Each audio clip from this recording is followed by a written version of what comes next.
Hi ಎಲ್ಲರಿಗೂ ನಮಸ್ಕಾರ. ನಾವು ಈ ಒಂದು ಕ್ಲಾಸಲ್ಲಿ HSTR ಹಳೆ ಪ್ರಶ್ನೆ ಪತ್ರಿಕೆಯನ್ನು ನಾವು ಅನಾಲಿಸಿಸ್ ಮಾಡುವಂಥದ್ದು. ಯಾವುದೋ ಸೈನ್ಸ್ಗೆ ಸಂಬಂಧಪಟ್ಟ ಹಾಗೆ HSTR ಹಳೆ ಪ್ರಶ್ನೆ ಪತ್ರಿಕೆ ಹೈಸ್ಕೂಲ್ ಟೀಚರ್ದು ನಾವು ಹಿಂದಿನ ಒಂದು ಪ್ರಶ್ನೆಯನ್ನು ನೋಡೋಣ. ಹಾಗಾದರೆ ಈ ಒಂದು ಕ್ಲಾಸಿನ PDF ಯಾರಿಗೆ ಬೇಕೋ ಟೆಲಿಗ್ರಾಮ್ ಚಾನಲಲ್ಲಿ ಅಪ್ಲೋಡ್ ಆಗಿರ್ತದೆ.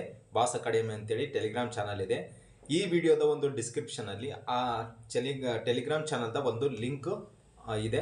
ಅಲ್ಲಿಂದ ನೀವು ಫ್ರೀ ಆಫ್ ಕಾಸ್ಟ್ನಲ್ಲಿ ಡೌನ್ಲೋಡ್ ಮಾಡ್ಕೊಂಡು ಸ್ಟಡಿ ಮಾಡ್ಕೋಬಹುದು. ಹಾಗಾದರೆ ನಡ್ರಿ ಕ್ಲಾಸ್ ಸ್ಟಾರ್ಟ್ ಮಾಡೋಣ. ನೋಡ್ರಿ, ವಾಯುಭಾರ ಮಾಪಕವನ್ನು ಕಂಡು ಹಿಡಿದವರು ಯಾರಂತ ಕೇಳಿದ್ದಾರೆ. ಇದಕ್ಕೆ ಸರಿಯಾದ ಆನ್ಸರ್ ನೋಡೋಣ. ಅದಕ್ಕಿಂತ ಮುಂಚಿತವಾಗಿ ಆಪ್ಷನ್ ಅನ್ನು ನೋಡೋಣ. ಆಪ್ಷನ್ ಎ ಹಾನ್ಸ್ಫೀಲ್ಡ್ ಅಂತಿದೆ, option B Kolff, option C Rene Laennec ಅಥವಾ ಲಿನೆಕ್, ಆಪ್ಷನ್ ಡಿ ಟಾರಿಸೆಲ್ಲಿ. ನೋಡ್ರಿ, ಒಂದು 5 ಸೆಕೆಂಡು ನಿಮಗೆ ಟೈಮ್ ಕೊಡ್ತೀನಿ, ಥಿಂಕ್ ಮಾಡಿ.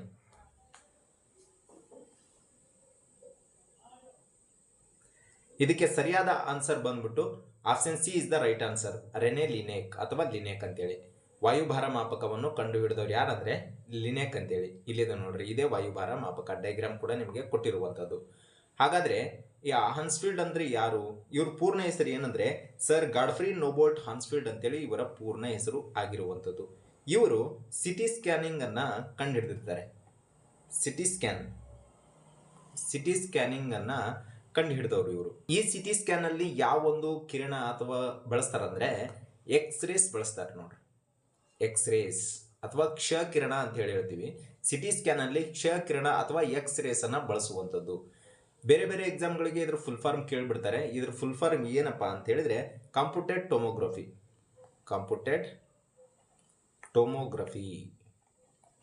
ಟೋಮೋಗ್ರಫಿ ಆಗಿರುವಂಥದ್ದು.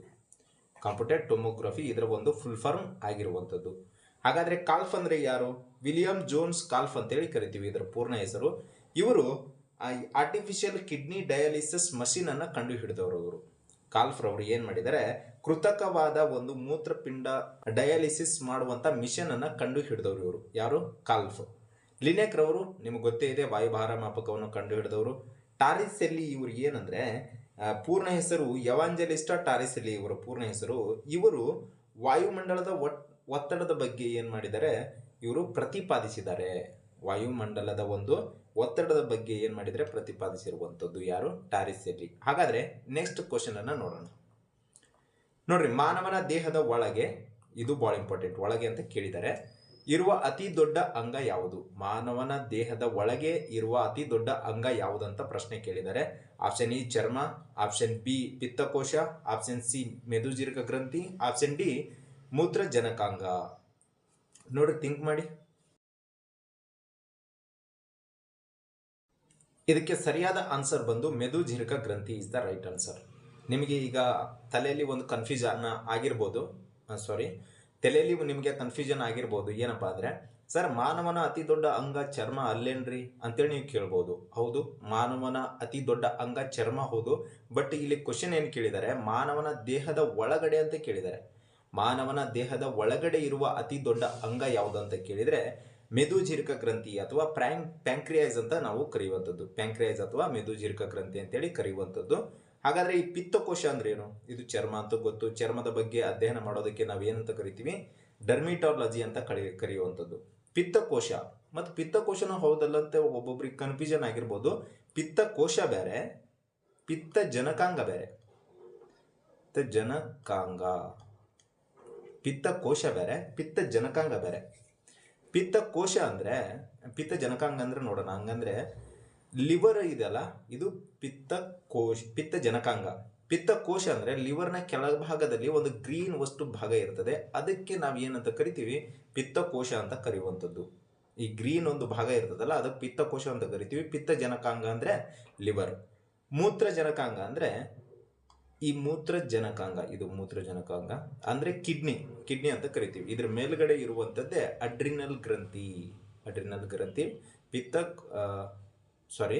ಮೂತ್ರಜನಕಾಂಗದ ಮೇಲೆ ಇರುವಂತದ್ದೇ ಅಡ್ರಿನಲ್ ಗ್ರಂಥಿ ಆಗಿರುವಂಥದ್ದು. ಈ ಕ್ವಶನ್ಗೆ ಇಷ್ಟೊಂದು ಮಾಹಿತಿ. ನೆಕ್ಸ್ಟ್ ಕ್ವಶನ್ ನೋಡೋಣ. ಎಯು ಈ ಕೆಳಗಿನ ಲೋಹದ ರಾಸಾಯನಿಕ ಚಿಹ್ನೆ ಯಾವುದಂತ ಕೇಳಿದರೆ, ಈ ಕೆಳಗಿನ ಲೋಹದ ರಾಸಾಯನಿಕ ಚಿಹ್ನೆ ಯಾವುದು? ಆಪ್ಷನ್ ಎ ಬೆಳ್ಳಿ, option B aluminium, option C ಚಿನ್ನ, ಆಪ್ಷನ್ ಡಿ ಶಂಖಪಾಷಾಣ. ನೋಡ್ರಿ, ಥಿಂಕ್ ಮಾಡಿ. ಇದಕ್ಕೆ ಸರಿಯಾದ ಆನ್ಸರ್ ಬಂದು option C is the right answer. ನೋಡ್ರಿ, ಚಿನ್ನವನ್ನ ಏನಂತ ಕರೀತಾರೆ ಸೈನ್ಸ್ ಭಾಷೆಯಲ್ಲಿ? ಅರಮ್ ಅಂತ ಕರೆಯುವಂಥದ್ದು. ಒಂದೇ ಒಂದು ನಿಮಿಷ. ವಿಜ್ಞಾನ ಭಾಷೆಯಲ್ಲಿ ಅರಮ್ ಅಂತ ಕರೆಯುವಂಥದ್ದು ಯಾವುದಕ್ಕೆ? ಚಿನ್ನಕ್ಕೆ. ಅರಮ್ ಅಂತ ಕರೆಯುವಂಥದ್ದು. ಹಾಗಾದ್ರೆ ಬೆಳ್ಳಿಗೆ ಏನಂತ ಕರೀತಾರೆ ಅಂದ್ರೆ ಎಜಿ ಅಂತ ಕರೀತಾರೆ. ನೋಡ್ರಿ, ಎಜಿ ಅಂದ್ರೆ ಅಜೆಂಟಮ್ ಅಂತ ಕರೆಯುವಂಥದ್ದು. ಯಾವುದು? ಅಜೆಂಟಮ್ ಅಂತ ಕರೀತಾರೆ. ನೋಡ್ರಿ, ಅಜೆಂಟಮ್. ಇದು ಎ ಕ್ಯಾಪಿಟಲ್ ಆಗಬೇಕು ಅಥವಾ ಅಜೆಂಟಮ್ ಅಂತ ಕರೀತಾರೆ. ಬೆಳ್ಳಿಗೆ ಏನಂತ ಕರೀತಾರೆ? AR ಅಥವಾ AG ಅಥವಾ ಅಜೆಂಟಮ್ ಅಂತ ಕರೆಯುವಂಥದ್ದು. ಚಿನ್ನಕ್ಕೆ ಅರಮ್ ಅಂತ ಕರೀತಾರೆ ಇಂಗ್ಲಿಷ್ ಸೈನ್ಸ್ ಭಾಷೆಯಲ್ಲಿ. ಇದರ ಒಂದು ಚಿಹ್ನೆ ಯಾವುದಂದ್ರೆ AU ಅಂತ ಕರೆಯುವಂಥದ್ದು. ಅಲ್ಯೂಮಿನಿಯಂಗೆ AI ಅಂತ ಕರೀತಾರೆ. AI. ಇದರ ಒಂದು ಅದಿರು ಯಾವುದಂದ್ರೆ ಬಾಕ್ಸೈಟ್ ಒಂದು ಅಲ್ಯೂಮಿನಿಯಂದ ಅದಿರು ಆಗಿರುವಂಥದ್ದು. ಶಂಖಪಾಷಾಣ ಏನಪ್ಪಾ ಅಂತ ಹೇಳಿದ್ರೆ ಇದು ಕ್ಯಾಲ್ಸಿಯಂ ಕಾರ್ಬೋನೇಟ್. ಈ ಶಂಖಪಾಷಾಣವನ್ನ ಕ್ಯಾಲ್ಸಿಯಂ ಕಾರ್ಬೋನೇಟ್ ಅಂತ ಕರೀತಾರೆ ಅಥವಾ CaCO3 ಅಂತೇಳಿ ನೀವು ಡೈರೆಕ್ಟ್ ಆಗಿ ಕರೆಯುವಂಥದ್ದು. ಹಾಗಾದ್ರೆ ನೆಕ್ಸ್ಟ್ ಕ್ವಶನ್ ನೋಡೋಣ. ಬೇರು, ಕಾಂಡ ಮತ್ತು ಎಲೆ ಇಲ್ಲದಿರುವ ಸಸ್ಯ ಯಾವುದು? ಬೇರು, ಕಾಂಡ ಮತ್ತು ಎಲೆ ಇಲ್ಲದಿರುವ ಸಸ್ಯ ಯಾವುದಂತ ಪ್ರಶ್ನೆ ಕೇಳಿದರೆ ಇದಕ್ಕೆ ಆನ್ಸರ್ ನೋಡೋಣ. ಆಪ್ಷನ್ ಎ ಶಿಲೀಂಧ್ರ ಅಂತಿದೆ. ಆಪ್ಷನ್ ಬಿ ನೀರಿನಲ್ಲಿ ಬೆಳೆಯುವ ಕಳಪೆ ಸಸ್ಯ ಆಗಬೇಕಿದು, ನೀರಿನಲ್ಲಿ ಬೆಳೆಯುವ ಕಳಪೆ ಸಸ್ಯ. ಆಪ್ಷನ್ ಸಿ ಪಾಪಸು ಕಳ್ಳಿ. ಆಪ್ಷನ್ ಡಿ ಸೀತಾಳೆ ಗಡ್ಡೆ. ನೋಡ್ರಿ, ಥಿಂಕ್ ಮಾಡಿ. ಇದಕ್ಕೆ ಸರಿಯಾದ ಆನ್ಸರ್ ಬಂದು ಶಿಲೀಂಧ್ರ ಇಸ್ ದ ರೈಟ್ ಆನ್ಸರ್. ನೋಡ್ರಿ, ಶಿಲೀಂಧ್ರ ಇದೆ ಅಂದ್ರೆ ಇದೆ ನೋಡ್ರಿ, ಡೈಗ್ರಾಮ್ ಅಲ್ಲಿ ಕಾಣಿಸಿರುವಂತ ಶಿಲೀಂಧ್ರ. ಶಿಲೀಂಧ್ರಕ್ಕೆ ಏನಿರಲ್ಲ? ಬೇರು ಇರಲ್ಲ, ಕಾಂಡ ಇರಲ್ಲ, ಎಲೆ ಇಲ್ಲ. ಇದಕ್ಕೆ ಎಲೆ ಇಲ್ಲ, ಬೇರಂತರೂ ಇಲ್ಲ. ನೀವು ನೋಡಿರ್ಬೋದು. ಕಾಂಡ ಮತ್ತೆ ನೀವು ಹೇಳ್ಬೋದು ಕಾಂಡ ಇದೆಯಲ್ಲ ಸರ್ ಅಂತೇಳಿ ನೀವು ಹೇಳ್ಬೋದು. ಬಟ್ ನಿಜವಾದ ಒಂದು ಸಸ್ಯಕ್ಕೆ ಕಾಂಡನೇ ಬೇರೆ, ಇಲ್ಲಿರುವಂತ ಒಂದು ಸಸ್ಯದ ಕಾಂಡ ಬೇರೆ. ಇದಕ್ಕೆ ಕಾಂಡ ಅಂತ ಕರೆಯೋದಿಲ್ಲ. ಹಾಗಾದ್ರೆ ನೀರಿನಲ್ಲಿ ಬೆಳೆಯುವ ಕಳಪೆ ಸಸ್ಯಗಳಿಗೆ ಕಾಂಡ, ಬೇರು ಮತ್ತೆ ಎಲೆ ಇಲ್ಲೇನ್ರಿ ಸರ್ ಅಂತ ನೀವು ಕೇಳ್ಬೋದು. ಸಸ್ಯ ಅಂತ ಕೇಳಿದ್ರಂದ್ರೆ ಅದಕ್ಕೆ ಕಾಂಡನೂ ಇರ್ತದೆ, ಬೇರು ಇರ್ತದೆ, ಎಲೆನೂ ಇರುವಂಥದ್ದು. ಮತ್ತೆ ಪಾಪಸುಕಳ್ಳಿ ಅಂದ್ರೆ ಇದು ಮರುಭೂಮಿಯಲ್ಲಿ ಬೆಳೆಯುವಂಥ ಸಸ್ಯ ಆಗಿರುವಂಥದ್ದು. ಮರುಭೂಮಿಯಲ್ಲಿ ಬೆಳೆಯುವಂಥ ಸಸ್ಯ ಅಥವಾ ಗಿಡ ಆಗಿರುವಂಥದ್ದು. ಅದಕ್ಕೆ ಬೇರು, ಕಾಂಡ, ಎಲೆ ಇದ್ದೇ ಇರುತ್ತೆ. ಮತ್ತು ಸೀತಾಳೆ ಗಡ್ಡೆಗೂ ಬೇರು, ಕಾಂಡ ಇದ್ದೇ ಇರುತ್ತೆ. ಹಾಗಾದರೆ ನೆಕ್ಸ್ಟ್ ಕ್ವಶನ್ ನೋಡೋಣ. ಆಸ್ಟಿಯೋಫೊರೋಸಿಸ್ ಈ ಕೆಳಗಿನ ಅಂಗಕ್ಕೆ ಸಂಬಂಧಿಸಿದ ಕಾಯಿಲೆ. ಆಸ್ಟಿಯೋಫೊರೋಸಿಸ್ ಅನ್ನೋದು ಈ ಕೆಳಗಿನ ಅಂಗಕ್ಕೆ ಸಂಬಂಧಿಸಿದ ಕಾಯಿಲೆ ಅಂತೇಳಿ ಪ್ರಶ್ನೆ ಕೇಳಿದ್ದಾರೆ. ಆಪ್ಷನ್ ಎ ಕಿವಿ, ಆಪ್ಷನ್ ಬಿ ಪಿತ್ತಕೋಶ, ಆಪ್ಷನ್ ಸಿ ಮೂಳೆ, ಆಪ್ಷನ್ ಡಿ ಚರ್ಮ ಆಗಿರುವಂಥದ್ದು. ನೋಡ್ರಿ, ಆನ್ಸರ್ ಮಾಡಿ.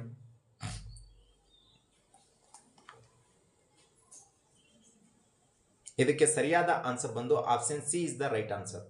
ಆಸ್ಟಿಯೋಫೊರೋಸಿಸ್ ಇದಕ್ಕೆ ಮೂಳೆಗೆ ಸಂಬಂಧಪಟ್ಟ ಒಂದು ಕಾಯಿಲೆ ಆಗಿದೆ. ಮೂಳೆಯ ಬಗ್ಗೆ ಅಧ್ಯಯನ ಮಾಡೋದಕ್ಕೆ ನಾವು ಏನಂತ ಕರಿತೀವಿ? ಆಸ್ಟಿಯಾಲಜಿ ಅಂತ ಕರೆಯುವಂಥದ್ದು. ಆಸ್ಟಿಯಾಲಜಿ ಅಂದ್ರೆ ಮೂಳೆಯ ಬಗ್ಗೆ ಅಧ್ಯಯನ ಮಾಡುವುದಕ್ಕೆ ನಾವು ಏನಂತ ಕರಿತೀವಿ? ಆಸ್ಟಿಯಾಲಜಿ ಅಂತ ಕರೆಯುವಂಥದ್ದು. ಆಸ್ಟಿಯೋಫೊರೋಸಿಸ್ ಅಂದ್ರೆ ಮೂಳೆಗೆ ಸಂಬಂಧಪಟ್ಟ ಒಂದು ಕಾಯಿಲೆ. ಮೂಳೆಗೆ ಬರುವಂತಹ ಒಂದು ಕಾಯಿಲೆಗೆ ಆಸ್ಟಿಯೋಫೊರೋಸಿಸ್ ಅಂತ ಕರೀತಾರೆ. ಈ ಕಿವಿಯಲ್ಲಿ 3 ಮೂಳೆಗಳು ಕಂಡು ಬರ್ತವೆ. ಕಿವಿ ಇದೆಯಲ್ಲ, ಈ ಕಿವಿಯಲ್ಲಿ 3 ಮೂಳೆಗಳು ಕಂಡು ಬರುವಂಥದ್ದು. ಅದು ಯಾವುದಂದ್ರೆ ಮಲ್ಲಿಯಸ್, ಇಂಕಸ್ ಮತ್ತು ಸ್ಟೆಪಿಸ್. ಮಲ್ಲಿಯಸ್, ಇಂಕಸ್, ಸ್ಟೆಪಿಸ್ ಅಂತೇಳಿ 3 ಮೂಳೆಗಳು ಈ ಕಿವಿಯಲ್ಲಿ ಕಂಡು ಬರುವಂಥದ್ದು. ಇದರಲ್ಲಿ ಸ್ಟೆಪಿಸ್ ಇದೆಯಲ್ಲ, ಸ್ಟೆಪಿಸ್ ಅತ್ಯಂತ ಚಿಕ್ಕ ಮೂಳೆ. ಮಾನವನ ದೇಹದ ಒಳಗಡೆ ಅತ್ಯಂತ ಚಿಕ್ಕ ಮೂಳೆ ಯಾವುದಂತ ಕೇಳಿದರೆ ಈ ಸ್ಟೆಪಿಸ್ ಆಗಿರುವಂಥದ್ದು. Smallest bones in human body ಅಂತ ಕೇಳಿದರೆ ಸ್ಟೆಪಿಸ್ ಆಗಿರುವಂಥದ್ದು. ಹಾಗಾದರೆ ಈ ಕಿವಿಯಲ್ಲೇ ಇನ್ನೊಂದು ಪ್ರಮುಖವಾಗಿರೋ ಒಂದು ಪಾಯಿಂಟ್ ಕಂಡು ಬರ್ತದೆ. ಅದು ಮಾನವನ ದೇಹದ ಅತ್ಯಂತ ಚಿಕ್ಕ ಸ್ನಾಯು. ಮಾನವನ ದೇಹದ ಅತ್ಯಂತ ಚಿಕ್ಕ ಸ್ನಾಯು ಕಿವಿಯಲ್ಲೇ ಕಂಡು ಬರುವಂಥದ್ದು. ಅದಕ್ಕೆ ನಾವು ಏನಂತ ಕರಿತೀವಿ ಅಂದರೆ ಸ್ಟೆಪಾಡಿಯಸ್ ಅಂತ ಕರೆಯುವಂಥದ್ದು. ಸ್ಟೆಪಾಡಿಯಸ್ ಅಂತೇಳಿ ಕರೆಯುವಂಥದ್ದು. ಇಷ್ಟು ಕಿವಿ ಬಗ್ಗೆ ನಮಗೆ ಮಾಹಿತಿ ಗೊತ್ತಿರಬೇಕು. ನೆಕ್ಸ್ಟ್ ಬಂದು ಪಿತ್ತಕೋಶ. ಈ ಪಿತ್ತಕೋಶ ನಾನು ಆಗಲೇ ಹೇಳಿದ್ದೀನಿ ಪ್ರಿವಿಯಸ್ ಒಂದು ಸ್ಲೈಡಲ್ಲಿ. ಇದು ಲಿವರ್ನ ಕೆಳಗಡೆ ಒಂದು ಭಾಗದಲ್ಲಿ ಗ್ರೀನ್ ಆಗಿ ಕಂಡು ಬರುವಂತಹ ಒಂದು ಭಾಗ ಪಿತ್ತಕೋಶ ಆಗಿರುವಂಥದ್ದು. ನೆಕ್ಸ್ಟ್ ಬಂದು ಚರ್ಮ. ಚರ್ಮ ನಮಗೆ ಏನೇನು ಪ್ರೊಟೆಕ್ಷನ್ ಕೊಡ್ತದಂದ್ರೆ ನಮ್ಮ ಬಾಡಿಗೆ ಒಳಗಡೆ ಇರುವ ಅಂಗಗಳಿಗೆ ನಾವು ಪ್ರೊಟೆಕ್ಷನ್ ಕೊಡುವಂಥದ್ದು ಚರ್ಮ. ಇದು ಬ್ಯಾಕ್ಟೀರಿಯಾ ಆಗಿರ್ಬೋದು, ಕೀಟ, ಗಾಳಿ ರಕ್ಷಣೆ ಕೊಡ್ತದೆ, ಮತ್ತೆ ಬಿಸಿಲು, ಮಳೆ, ಚಳಿ, ಗಾಳಿಗೆ ಇದು ರಕ್ಷಣೆ ಕೊಡುವಂಥದ್ದು. ನೆಕ್ಸ್ಟ್ ಕ್ವಶನ್ ಅನ್ನ ನೋಡೋಣ. ಗಳಗಂಡ ರೋಗವು ಈ ಗ್ರಂಥಿಯ ಊತದಿಂದ ಉಂಟಾಗುತ್ತದೆ. ಇದು ಎಡಿಟ್ ಮಿಸ್ಟೇಕ್ ಆಗಿದೆ, ಒಂದು ಸ್ವಲ್ಪ ಉಂಟಾಗುತ್ತದೆ ಅಂತ ಆಗಬೇಕು. ಓಕೆ, ಆಪ್ಷನ್ ಎ ಥೈರಾಯ್ಡ್ ಗ್ರಂಥಿ, option B pituitary, option C pineal, option D adrenal ಗ್ರಂಥಿ. ನೋಡ್ರಿ, ಆಪ್ಷನ್ ನೋಡಿ ಚೂಸ್ ಮಾಡಿ.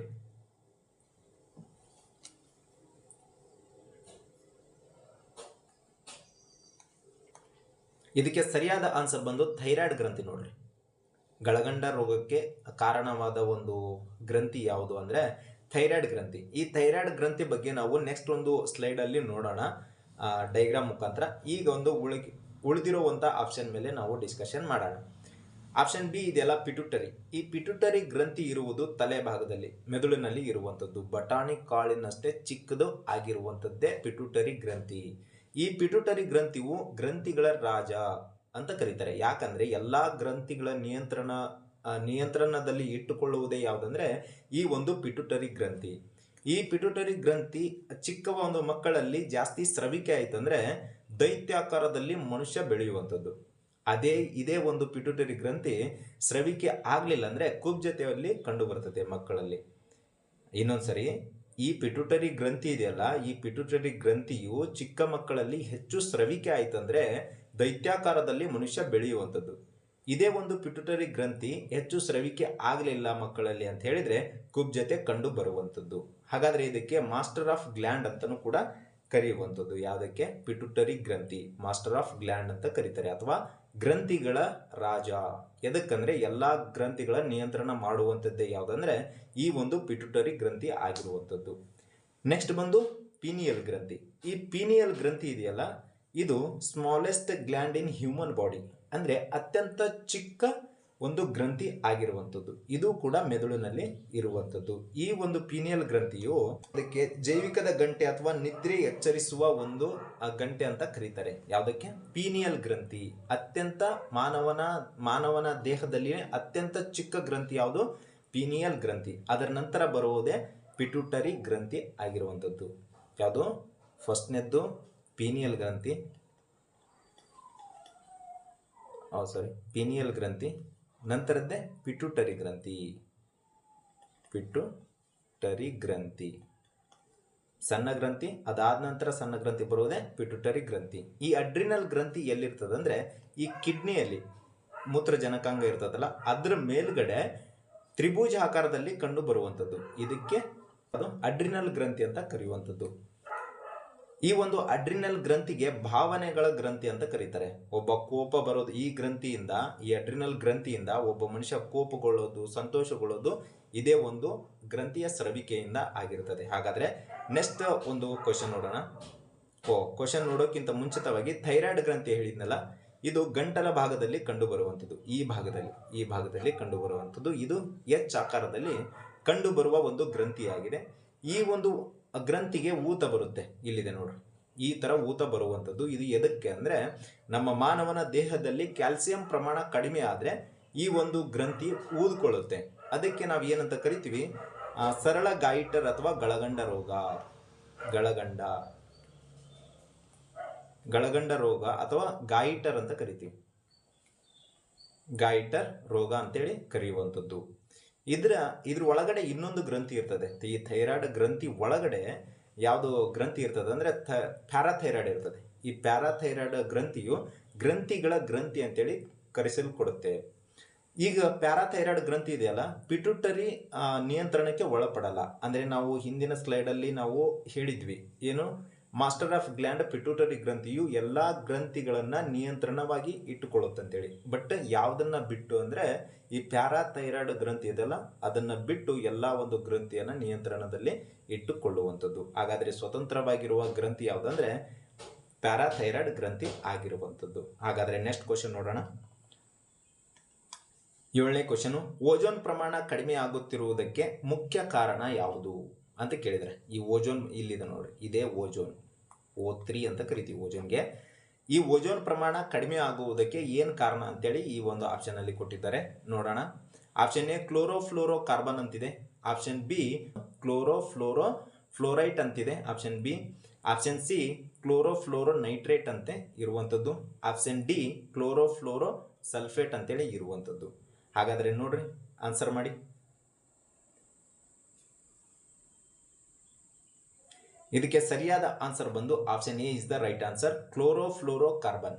ಅಂದರೆ CFC ಅಂತೇಳಿ ಡೈರೆಕ್ಟ್ ಆಗಿ ನಾವು ಕರಿಬಹುದು. ಈ CFC ಅಂದರೆ ಕ್ಲೋರೋಫ್ಲೋರೋ ಕಾರ್ಬನ್. ಇದ್ರ ಒಂದು ನಿಯಂತ್ರಣಕ್ಕೆ ಏನಾಗ್ತದೆ ಅಂದರೆ ಮಾಂಟ್ರಿಯಲ್ ಪ್ರೋಟೋಕಾಲ್ ಆಗ್ತದೆ. ಮಾಂಟ್ರಿಯಲ್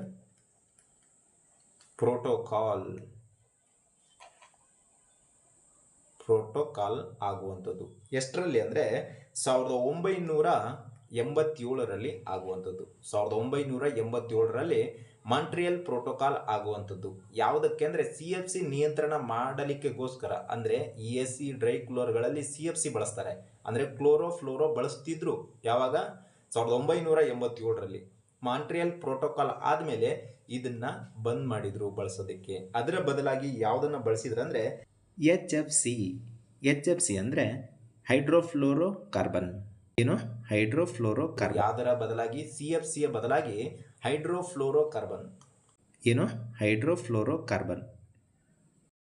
ಇಷ್ಟು ಮಾಹಿತಿ ನಮಗೆ ಗೊತ್ತಿರಬೇಕು. ಇದರಿಂದ ಏನು ಹಾನಿ ಆಗ್ತದೆ ಅಂದ್ರೆ ಸವಿಯುತ್ತದೆ. O3 ಇದೆಯಲ್ಲ, ಈ O3 ಸವಿಕೆ ಉಂಟಾಗುವಂಥದ್ದು. ಎಲ್ಲಿ? ಸ್ಟ್ಯಾಟೋಸ್ಪಿಯರ್, ಟ್ರೋಪೋಸ್ಪಿಯರ್, ಅದಾದ ನಂತರನೇ ಸ್ಟ್ಯಾಟೋಸ್ಪಿಯರ್ ಬರುವಂಥದ್ದು ಈ ಭಾಗದಲ್ಲಿ. ಇದು ಒಂದು ಓಜೋನ್ ಪದರದ ಒಂದು ನಾಶಕ್ಕೆ ಕಾರಣವಾಗಿರುವ ಅನಿಲ ಯಾವುದು? CFC ಅನಿಲ. ಈ CFC ಅನಿಲ ಒಂದು ಹಸಿರು ಮನೆ ಅನಿಲವಾಗಿರುವಂಥದ್ದು. ಯಾವುದು? ಹಸಿರು ಮನೆ ಅನಿಲ. ಹಾಗಾದ್ರೆ ಹಸಿರು ಮನೆ ಅನಿಲ ಯಾವ್ಯಾವು ನೋಡೋಣ. ಹಸಿರು ಮನೆ ಅನಿಲ ಅಥವಾ ಗ್ರೀನ್ ಹೌಸ್ ಗ್ಯಾಸಸ್ ಅಂತೇಳಿ ನಾವು ಕರೆಯುವಂಥದ್ದು ಯಾವ್ಯಾವ ಬರ್ತದೆ ಅಂದರೆ ಅದರೊಳಗಡೆ CO2 ಬರುವಂಥದ್ದು, ಅಂದರೆ ಕಾರ್ಬನ್ ಡೈಆಕ್ಸೈಡ್ ಬರುವಂಥದ್ದು. ಅದಾದ ನಂತರ CH4 ಬರ್ತದೆ. CH4 ಅಂದರೆ ಮೀಥೇನ್. CH4 ಬರುವಂಥದ್ದು ಯಾವುದೋ ಹಸಿರು ಮನೆ ಅನಿಲದಲ್ಲಿ. ನಂತರದ್ದಾಗಿ NO2 ಅಂದರೆ ನೈಟ್ರಸ್ ಆಕ್ಸೈಡ್ ಅಂತ ಬರುವಂಥದ್ದು. ನೆಕ್ಸ್ಟ್ ಅದ ನಂತರ ನೀರಾವಿ ಬರುವಂಥದ್ದು. ಹಾಗಾದರೆ ಈ ಕ್ಲೋರೋಫ್ಲೋರೋ ನೈಟ್ರೇಟ್ ಅಂದ್ರೆ ಏನು ಗೊತ್ತಾ?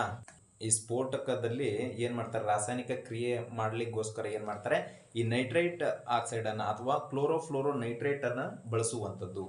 ನೆಕ್ಸ್ಟ್ ಬಂದು ಕ್ಲೋರೋಫ್ಲೋರೋ ಸಲ್ಫೇಟ್. ಇದು ಕೈಗಾರಿಕಾ ಉಪಯೋಗದಲ್ಲಿ ಏನು ಮಾಡ್ತಾರೆ, ಅಲ್ಲಿ ಬಳಸುವಂಥದ್ದು. ಅಲ್ಲಿ ಏನೇನಕ್ಕೆ ಬಳಸ್ತಾರೆ ಅಂದರೆ ಡ್ರೈ ಕ್ಲೀನರ್ಗಳಲ್ಲಿ ಆಗಿರ್ಬೋದು, AC ಮತ್ತು ಫ್ರಿಜ್ಜರ್ಗಳಲ್ಲಿ ಬಳಸುವಂಥದ್ದು. ಇಷ್ಟು ಒಂದು ಓಜೋನ್ ಬಗ್ಗೆ ಮಾಹಿತಿ ಆಗಿರುತ್ತದೆ. ಹಾಗಾದರೆ ನೆಕ್ಸ್ಟ್ ಕ್ವಶನ್ ಅನ್ನು ನೋಡೋಣ. ಸಸ್ಯಗಳಿಗೆ ಜೀವವಿದೆ ಎಂದು ಕಂಡು ಹಿಡಿದವರು ಯಾರಂತ ಪ್ರಶ್ನೆ ಕೇಳಿದ್ದಾರೆ. ಹಾಗಾದರೆ option A Fahlberg, option B Galileo, option C JC Bose, option D Priestley ಅಂತಿದೆ. ನೋಡ್ರಿ, ಆನ್ಸರ್ ಮಾಡಿ. ಇದಕ್ಕೆ ಸರಿಯಾದ ಆನ್ಸರ್ ಬಂದು JC ಬೋಸ್ ಅವರು ಸರಿಯಾದ ಆನ್ಸರ್. ಅಂದರೆ ಸಸ್ಯಗಳಿಗೆ ಜೀವವಿದೆ ಅಂತ ಹೇಳಿದವರು ಇವರೇ. ಯಾರು? JC ಬೋಸ್. ಹಾಗಾದರೆ ಪಾಲ್ಬರ್ಗ್ ಅವರು ಏನು ಕಂಡುಹಿಡಿದಿದ್ದಾರೆ ಅಂದರೆ ಬೇರೆ ಜೀವಿಗಳಿಂದ DNA ಸೇರಿಸಿ ಹೊಸ DNA ಅನ್ನು ಕಂಡುಹಿಡಿದವರು ಇವರು. ಯಾರು? ಪಾಲ್ಬರ್ಗ್ ರವರು ಬೇರೆ ಜೀವಿಗಳಿಂದ DNA ಅನ್ನು ಸೇರಿಸಿ ಹೊಸ DNA ಅನ್ನು ಕಂಡು ಹಿಡಿದವರು ಇವರು. ಅದಕ್ಕಾಗಿಯೇ ಇವರಿಗೆ ಏನು ಮಾಡ್ತಾರೆ, 1980ರಲ್ಲಿ ನೋಬೆಲ್ ಪ್ರೈಸ್ ಕೊಡ್ತಾರೆ. ನೋಬೆಲ್ ಪ್ರೈಸ್ ಕೊಡುವಂಥದ್ದು ಯಾರಿಗೆ? ಪಾಲ್ಬರ್ಗ್ ಅವರಿಗೆ. ಎದಕ್ಕೆ? ಬೇರೆ ಜೀವಿಗಳಿಂದ DNA ಸೇರಿಸಿ ಹೊಸ ಒಂದು DNA ಕಂಡು ಹಿಡಿದವರು ಇವರು. ಹೌದಾ? ಗೆಲಿಲಿಯೋ ಏನು ಕಂಡು ಹಿಡಿದಾರೆ ನಿಮಗೆಲ್ಲ ಗೊತ್ತು. ಟೆಲಿಸ್ಕೋಪ್ ಅನ್ನ ಕಂಡು ಹಿಡಿದವರು ಯಾರಪ್ಪ ಅಂದರೆ ಈ ಒಂದು ಗೆಲಿಲಿಯೋ. ಇವ್ರು ಏನು ಮಾಡ್ತಾರೆ, ಗುರುಗ್ರಹ ಅಥವಾ ಜುಪಿಟರ್ ಅಂತ ಕರಿತೀವಿ ನಾವು ಗುರುಗ್ರಹಕ್ಕೆ. ಈ ಗುರುಗ್ರಹದ ಉಪಗ್ರಹವನ್ನು ಕಂಡು ಹಿಡಿದವರು ಯಾರಂದ್ರೆ ಗೆಲಿಲಿಯೋ. ಟೆಲಿಸ್ಕೋಪ್ ಮುಖಾಂತರ ಇವರು ಏನು ಮಾಡಿದ್ದಾರೆ, ಗುರುಗ್ರಹದ ಉಪಗ್ರಹವನ್ನು ಕಂಡು ಹಿಡಿದಿರುವಂಥದ್ದು.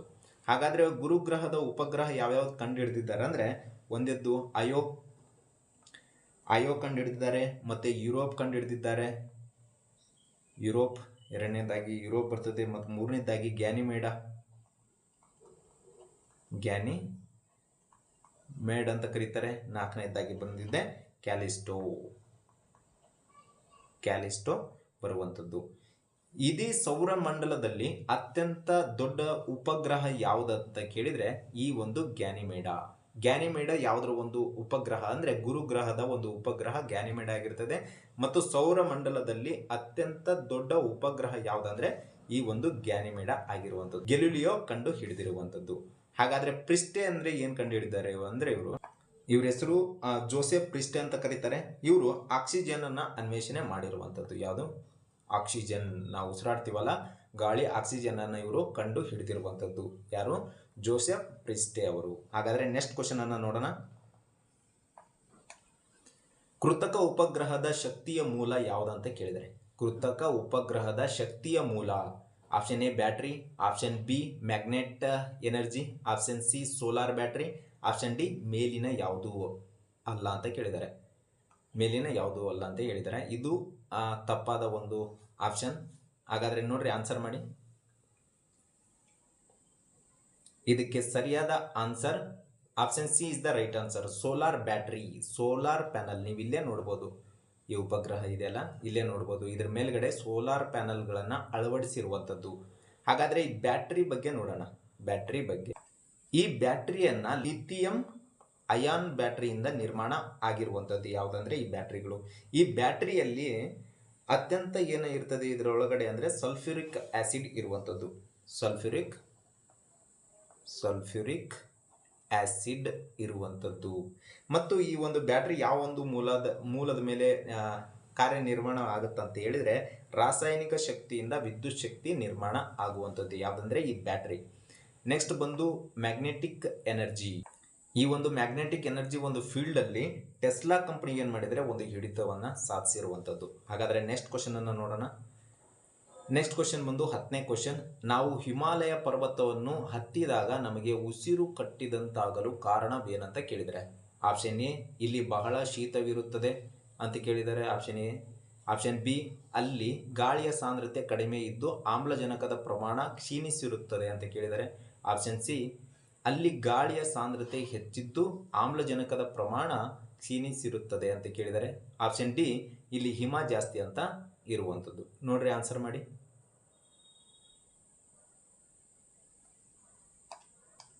ಇದಕ್ಕೆ ಸರಿಯಾದ ಆನ್ಸರ್ ಬಂದು option B is the right answer. ಅಂದ್ರೆ ಅಲ್ಲಿ ಗಾಳಿಯ ಸಾಂದ್ರತೆ ಕಡಿಮೆ ಇರುತ್ತದೆ ಮೇಲ್ಗಡೆ ಹೋದಂತೆ, ಮತ್ತು ಅಲ್ಲಿ ಆಮ್ಲಜನಕದ ಪ್ರಮಾಣನೂ ಕೂಡ ಕ್ಷೀಣಿಸಿರುತ್ತದೆ. ಅಂದ್ರೆ ನೋಡಿ, ಇದು ಒಂದು ಭೂಮಿಯ ಕೆಳಗಡೆ ಸಾಂದ್ರತೆ ಇರುತ್ತೆ, ಮತ್ತು ಮೇಲಕ್ಕೆ ಹೋದಂಗೆ ಏನ್ ಮಾಡ್ತೈತೆ ಸಾಂದ್ರತೆ ಕಡಿಮೆ ಆಗಿರುವಂಥದ್ದು. ಯಾಕಂದ್ರೆ ಟೆಂಪ್ರೇಚರ್ ಹೆಚ್ಚಾಗಿ ಸಾಂದ್ರತೆ ಏನಾಗ್ತದೆ, ಗಾಳಿಯ ಸಾಂದ್ರತೆ ಕಡಿಮೆ ಆಗಿರುವಂಥದ್ದು, ಮತ್ತೆ ಆಮ್ಲಜನಕನ ಪ್ರಮಾಣ ಕೂಡ ಕಡಿಮೆ ಆಗಿರುತ್ತದೆ, ಅಂದ್ರೆ ಕ್ಷೀಣಿಸಿರುತ್ತದೆ. ಅಂದ್ರೆ ನೋಡಿ, ಮೇಲ್ಗಡೆ ಹೋದಂತೆಲ್ಲ ಗಿಡ ಮರಗಳು ಇರಲ್ಲ, ಕೆಳಗಡೆ ಭೂಮಿಯ ಮೇಲ್ಗಡೆನೆ ಗಿಡ ಮರಗಳು ಇರ್ತವೆ. ಹಾಗಾದ್ರೆ ಇಲ್ಲಿ ಆಕ್ಸಿಜನ್ ಇರುವಂಥದ್ದು, ಮೇಲ್ಗಡೆ ಕಡಿಮೆ ಆಕ್ಸಿಜನ್ ಇರುವಂಥದ್ದು ಇದಕ್ಕೆ ಸರಿಯಾದ ಒಂದು ಆನ್ಸರ್ ಆಗಿರ್ತದೆ. ಹಾಗಾದ್ರೆ ನೆಕ್ಸ್ಟ್ ಕ್ವಶನ್ ಅನ್ನ ನೋಡೋಣ. ನೆಕ್ಸ್ಟ್ ಕ್ವಶನ್ 11ನೇ ಕ್ವಶನ್. ಹೃದಯಾಘಾತಕ್ಕೆ ಮುಖ್ಯವಾದ ಕಾರಣ ಯಾವುದಂತ ಕೇಳಿದ್ದಾರೆ. ರಕ್ತದಲ್ಲಿ ಸಕ್ಕರೆ ಆಪ್ಷನ್ ಎ ಇದೆ, ಆಪ್ಷನ್ ಬಿ ರಕ್ತದಲ್ಲಿ ಪ್ರೋಟೀನ್ ಇರುವುದು, option C cholesterol, option D ರಕ್ತದಲ್ಲಿನ ಯೂರಿಯಾ ಅಂತಿದೆ. ನೋಡ್ರಿ, ಆನ್ಸರ್ ಮಾಡಿ. ಇದಕ್ಕೆ ಸರಿಯಾದ ಆನ್ಸರ್ ಬಂದು ಕೊಲೆಸ್ಟ್ರಾಲ್. ನೋಡಿ, ಕೊಲೆಸ್ಟ್ರಾಲ್ ನಾವು ಅತಿ ಹೆಚ್ಚಾಗಿ ಎಣ್ಣೆ ಪದಾರ್ಥ, ಕೊಬ್ಬಿನ ಪದಾರ್ಥ ನಾವು ಯೂಸ್ ಮಾಡೋದ್ರಿಂದ ಏನಾಗ್ತದೆ, ನಮ್ಮ ದೇಹದಲ್ಲಿ ಕೊಲೆಸ್ಟ್ರಾಲ್ ಹೆಚ್ಚಿಗೆ ಆಗುವಂಥದ್ದು. ಹಾಗಾಗಿ ಅದು ರಕ್ತದಲ್ಲಿ ಬಂದು ಇದು ರಕ್ತದ ನಾಳ, ಇದು ರಕ್ತದ ನಾಳ. ಈ ನಾಳದ ಒಳಗಡೆ ಇರುತ್ತಲ್ಲ, ಇದು ಕೊಲೆಸ್ಟ್ರಾಲ್, ಇಲ್ಲಿ ಸಂಗ್ರಹಣೆ ಆಗಿರುವುದೇ ಕೊಲೆಸ್ಟ್ರಾಲ್ ಆಗಿರ್ತದೆ. ಒಂದು ದಿನ ನಾವು ಜಾಸ್ತಿ ಯಥೇಚ್ಛವಾಗಿ ಕೊಬ್ಬು ಮತ್ತು ಎಣ್ಣಿನ ಪದಾರ್ಥಗಳು ಮತ್ತು ಕರೆದಿರುವಂಥ ಪದಾರ್ಥಗಳನ್ನು ನಾವು ಹೆಚ್ಚು ಯೂಸ್ ಮಾಡಿದ್ವಿ ಅಂದರೆ ಇದು ಒಂದಿನ ಏನಾಗ್ತದೆ, ಹಿಂಗೆ ಬೆಳ್ಕೊಂತ ಇವು ಎರಡು ಟಚ್ ಆಗಿ ಮುಂದೆ ರಕ್ತ ಸಾಗಲ್ಲ, ಇಲ್ಲೇ ರಕ್ತ ಕಟ್ಟಾಗ್ತದೆ. ಇಲ್ಲಿ ರಕ್ತ ಕಟ್ಟಾತಂದ್ರೆ ಹೃದಯದಲ್ಲಿ ಹೋಗೋ ರಕ್ತ ಪ್ರಮಾಣ ಕಡಿಮೆ ಆಗಿ ಮನುಷ್ಯ ಸಾವು ಬರುವಂಥದ್ದು ಮನುಷ್ಯನಿಗೆ. ಹಾಗಾಗಿ ನೆಕ್ಸ್ಟ್ ಕ್ವಶನ್ ನೋಡೋಣ. ನೋಡ್ರಿ, ಈ ಕೆಳಗಿನವುಗಳನ್ನು ಹೊಂದಿಸಿ ಬರೆಯಿರಿ ಅಂತೆ ಒಂದು ಕಡೆ ಡಿಸೀಸ್ ಕೊಟ್ಟಿದ್ದಾರೆ, ಇನ್ನೊಂದು ಕಡೆ ವಿಟಮಿನ್ ಕೊಟ್ಟಿದ್ದಾರೆ. ಯಾವ ಒಂದು ವಿಟಮಿನ್ನಿಂದ ಯಾವ ಒಂದು ರೋಗ ಬರ್ತದೆ ಅಂತೇಳಿ. ಬೆರಿ ಬೆರಿ ರೋಗವು ಯಾವುದ ಕೊರತೆಯಿಂದ ಬರುತ್ತಂದ್ರೆ ವಿಟಮಿನ್ ಬಿ ಕೊರತೆಯಿಂದ ಬರುವಂಥದ್ದು. ಯಾವುದು? ಬೆರಿ ಬೆರಿ ರೋಗ ವಿಟಮಿನ್ ಬಿ ಕೊರತೆಯಿಂದ ಬರುವಂಥದ್ದು. ವಿಟಮಿನ್ ಸಿ ಕೊರತೆಯಿಂದ ಏನು ಬರ್ತದೆ? ಸ್ಕರ್ವಿ ರೋಗ ಬರುವಂಥದ್ದು. ಸ್ಕರ್ವಿ ರೋಗ ಬರುವಂಥದ್ದು ವಿಟಮಿನ್ ಸಿ ಕೊರತೆಯಿಂದ. ಮತ್ತು ರಿಕೆಟ್ಸ್ ಏನು ಮಾಡ್ತದೆ? ವಿಟಮಿನ್ ಡಿ ಕೊರತೆಯಿಂದ ರಿಕೆಟ್ಸ್ ರೋಗ ಬರುವಂಥದ್ದು. ಮತ್ತು ಆಪ್ಷನ್ ಡಿ ಬಂದು ರಾತ್ರಿ ಕುರುಡು ಅಥವಾ ಇರುಳು ಗುರುಡು ಅಂತೇಳಿ ನಾವು ಏನಂತ ಕರಿತೀವಿ, ಅದಕ್ಕೆ ವಿಟಮಿನ್ ಎ ಕೊರತೆಯಿಂದ ಬರುವಂಥದ್ದು. ವಿಟಮಿನ್ ಎ ಕೊರತೆಯಿಂದ ಏನು ಬರ್ತದೆ? ರಾತ್ರಿ ಕುರುಡು ಅಥವಾ ಇರುಳು ಗುರುಡು ಬರುವಂಥದ್ದು. ಇದಕ್ಕೆ ಸರಿಯಾದ ಆನ್ಸರ್ ಬಂದು option C is the right answer. ನೋಡ್ರಿ ಇಲ್ಲಿದೆ, option C is the right answer. Next question ನೋಡೋಣ. ಮುಗಿತು ಇಷ್ಟಿಗೆ. ನಾವೊಂದು ಈ ಕ್ಲಾಸಲ್ಲಿ HSTR ಅಂದರೆ ಹೈಸ್ಕೂಲ್ ಟೀಚರ್ ಬಗ್ಗೆ ನಾವು ಹಿಂದಿನ ಪ್ರೀವಿಯಸ್ ಕ್ವಶನ್ ಅನ್ನು ತಗೊಂಡು ನಾವು ಅನಾಲಿಸಿಸ್ ಮಾಡಿರುವಂಥದ್ದು. ಇದೇ ರೀತಿಯಾಗಿ ಭಾಗ 2 ಭಾಗ 3 ಇದೇ ರೀತಿಯಾಗಿ 1000 ಕ್ವಶನ್ ಅನ್ನು ನಾವು ಅನಾಲಿಸಿಸ್ ಮಾಡೋಣ ಮುಂದಿನ ಒಂದು ಕ್ಲಾಸಲ್ಲಿ. ನೆಕ್ಸ್ಟ್ ಕ್ಲಾಸಲ್ಲಿ ಭಾಗ 2 ಬರುವಂಥದ್ದು. ಕಂಟಿನ್ಯೂಟ್ ಆಗಿ ನೋಡಿ, ಮತ್ತೆ ನೋಟ್ಸ್ ಮಾಡ್ಕೊಳ್ಳಿದ್ರೆ ನೋಟ್ಸ್ ಮಾಡ್ಕೊಳ್ಳಿ. ಈ ವಿಡಿಯೋ ನಿಮಗೆ ಇಷ್ಟ ಆಗಿದ್ರೆ ಇದೇ ಥರ ಮುಂದೆ ವಿಡಿಯೋ ಬರ್ತಾನೆ ಇರುತ್ತೆ, ಕಲಿತಾನೆ ಇರ್ತೀರಾ. Thank you one and all.